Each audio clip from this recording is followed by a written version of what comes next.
Hello class, I'm back again, and this time around I have a short snippet, I call it, and what I'm going to be talking about here is I call it Ammon's Safety Rules, or I've also called them Aros, Ammon's Rules of Safety. And this is my own personal experience, and I put it together. You've read about some theories and some ideas.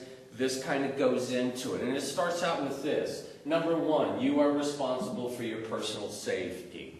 That's a fact of life. Later on, as the class expands, I will expand it out to management is responsible for the safety of the employees. But right now, let's start it at a fundamental level. Let's talk about you, and let's talk about your safety. And that's what it's about. So in other words, you are responsible.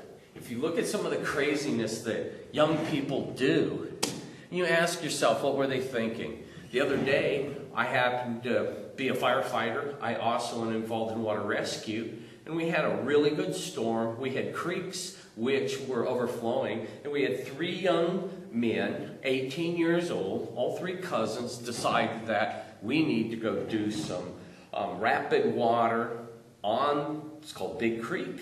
And unfortunately, without wearing personal flotation devices, they got sideways, hit a tree, the boat overturned, one of them didn't come up. Yes, that's right, he was killed. And the biggest question coming out is, what were you thinking? It goes back to this, you're responsible for your personal safety.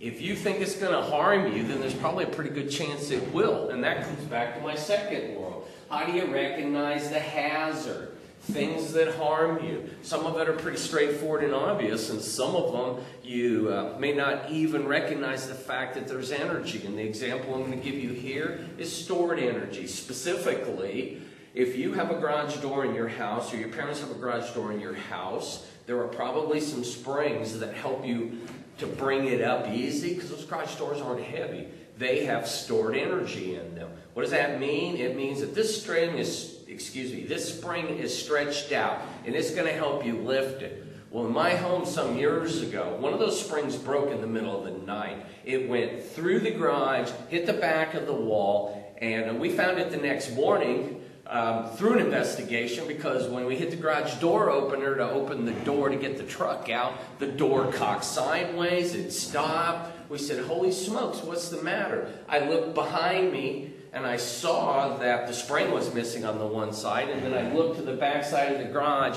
and there it was shoved into the wall. This big long spring had gone all the way across into the wall, broke through the sheetrock, and about half of it was hanging out.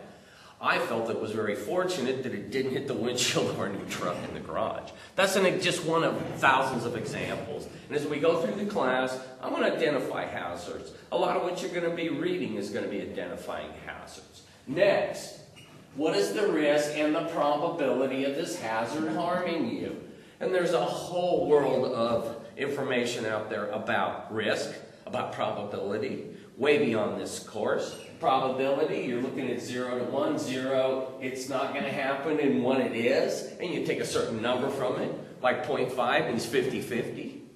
It's statistics. It makes sense to some people. It doesn't to others. You will take a statistics class, I believe, as part of your degree program. Actually going back and thinking about that, not all of my students, after reading your bios, not all my students are safety majors, but you're all safety people because you're in my class and you need to be safety for yourself. All right, risk, low, medium, high, 1 to 10, 1 to 100. The scale's up to you. How do you rate it?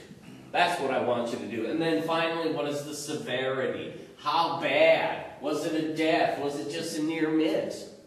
Here's a classic example. You think about every day you're driving. Every day you have the potential for a major accident. You're only a couple of seconds away from it. And so here's an example. And we've seen a lot of YouTube videos of people running red lights, but you have an instant decision to make. The light goes yellow. Do I hit the brakes or do I get on the gas and come flying through it? And the problem is, if you make the decision, you're responsible for your safety, but you're in a hurry, You recognize the hazards being what? I could have another car coming through, I could have a pedestrian coming through, a whole myriad of things that could happen. Now, you go the risk and the probability. What are the probabilities of me being able to get on the gas, slip through this, wham, bam, and I'm on my way? Except, let's look at it the other direction. What are the probability that I've got an emergency vehicle coming that way just at that particular time? I have my headset on or the radio's cranked up, and as I run that yellow light that turns to a red, I get hit. There's just a second example of it. And what is the severity?